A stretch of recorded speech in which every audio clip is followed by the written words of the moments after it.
আর দোস্ত মুর্শিদাবাদ চলে আসলাম হাফিজা লাইফস্টাইলে। তো যাই হোক, আমার নাতনির জন্য একটা গিফট তৈরি করেছি নিজে। তো গিফটটা যদি আপনাদের ভালো লাগে থাকে তো আপনারা সকলেই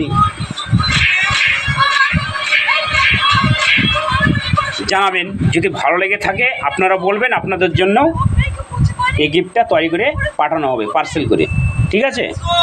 তো গিফটটার চারিদিকটা দেখে নেন।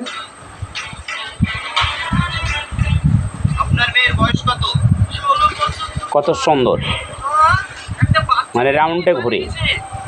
তারপরে গিফটের মেন উদ্দেশ্য হচ্ছে এটা,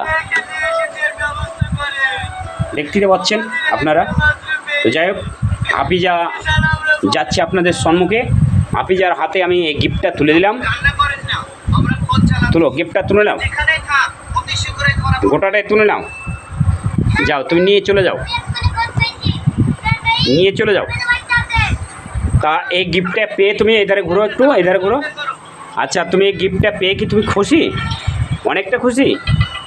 আচ্ছা, এর যদি দর্শকরা চায় আপনার কাছে এই গিফটটা, আপনি কি দিবেন?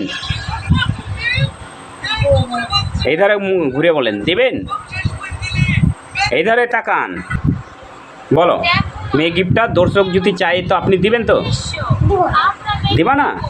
তাহলে আমি বানিয়ে দেবো, ঠিক আছে? আপনারা সবাই জানাবেন, যদি ভালো লেগে থাকে গিফটটা আমি বানিয়ে পার্সেল করে দিয়ে পাঠাবো। রেখে দেন। খুব সুন্দর হয়েছে গিফটটা।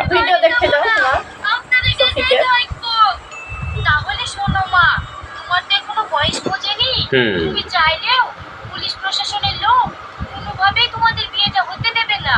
তুমি আমার কথা মতো চললে তোমাদের বিয়েটা হয়ে যাবে। তাহলে আমাকে তাহলে এই পর্যন্ত হলো।